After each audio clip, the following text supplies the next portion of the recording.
The Sony's Xperia Z5 is the latest flagship smartphone to come out of Sony's camp. Just don't let the serious jump in model number over the Z3 Plus get you. What we have here is the same small iterative update like last time. There are only a few new features, which is not surprising, considering the Z5 comes less than 6 months after its predecessor. Apart from the fingerprint reading power button on the side and the new 23-megapixel camera on the back, the two smartphones are almost identical. Are those two worth the upgrade, or are there any changes we may be missing? Be sure to stick around as we try to find out. On the outside, the Sony Xperia Z5 doesn't strike as new when compared to the Xperia Z3 Plus, but there are a few subtle differences. On one hand, the matte sides now mark the gradual departure for Sony to a new understated design language for its future products. The Z5 is also slightly thicker and 9 grams heavier than the Z3 Plus. The device feels nicely solid in the hand, and the difference isn't obvious out of the gate. Unfortunately, the added weight and thickness doesn't mean the battery has gotten any bigger, just on the contrary. What you get in return for the extra body fat is the all-new 23-megapixel camera. It's got a wider 24mm lens, a new hybrid phase detect autofocus, and improved digital video stabilization, though sadly, no optical one. The signature Sony power button is no more, but what you get is a flat, wider key that can read your fingerprint. It's quick at that too. It's one of the fastest readers we've seen. Sony has kept the dual glass design on both sides of the aluminum frame. The front panel hides two front-facing speakers on the top and bottom and has an otherwise flat surface covered by tempered glass. The placement of the speakers is great, though the speakers aren't very loud, and rating them is only below average in our loudness test. This time around, Sony has used frosted glass surface on the back, which is another way of saying it's matte, and the finish is clearly superior as it doesn't get all smudged up through the day. The 5.2-inch LCD is yet again just 1080p in the resolution, but it's perfectly sharp by our books. It's also adequately bright, although it's not as bright as the one on Xperia Z3 Plus. The same goes for its average contrast ratio. It seems for some reason Sony is using an inferior screen this time around. The company has a flip case tailor-made for the Xperia Z5. It has a window with its own lock screen and allows you to use the camera or widgets. The case connects to the Xperia Z5 via NFC, which activates the window interface and offers you a theme that matches the case color. What's most important, however, is that the Xperia Z5 is still the only waterproof flagship around, if you don't count the Xperia Z3 Plus, of course.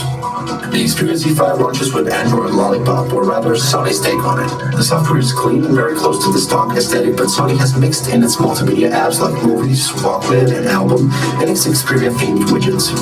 Icons are bigger throughout the UI, giving the Xperia Z5 a very Nexus-like appearance.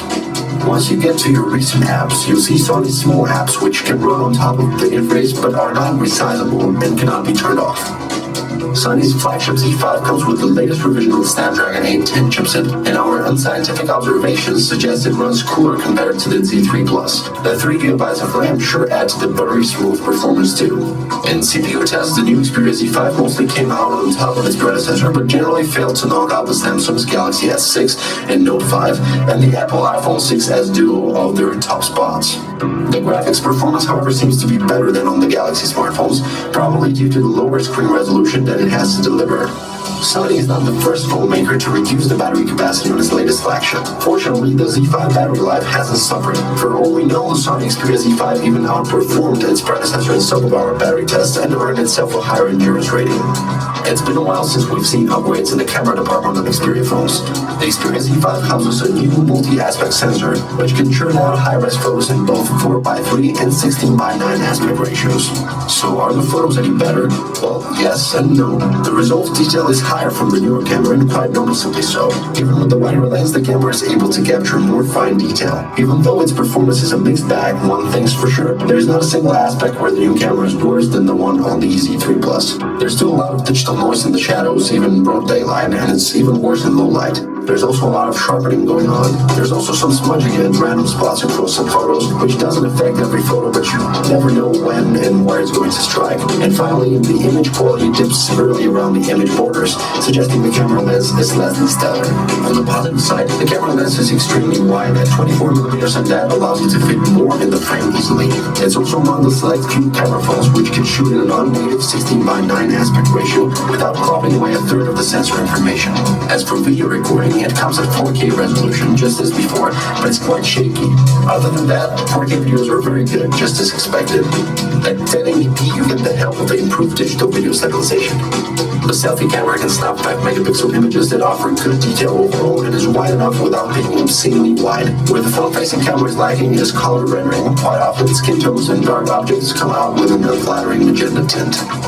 The Xperia Z5 is supposed to be the best from Sony, the absolute attention hog that beats its predecessors in every way, but it isn't, not entirely so. The fingerprint scanner is here finally, and it's as fast as they get. Thank you very much. The chipset is as powerful, but doesn't heat up as much. So far, so good. The camera is good, and its sensor is brilliant. The issues that have plagued its cameras for ages now are still here and spoil the overall great imaging experience. We'd also love to see Sony finally implement an optical stabilization system. There's a lot to like about the Xperia Z5, but a lot of it is the same that we liked about the Z3 Plus just a month ago, if you catch our drift. The industry has seen even smaller upgrades than a new camera and fingerprint scanner, and we can live with that, but the price per you over Sony's own Z3 Plus is hardly worth it. So we suggest you wait a few months for the Z5 price to settle, unless someone gets you one of those deals you just can't turn down.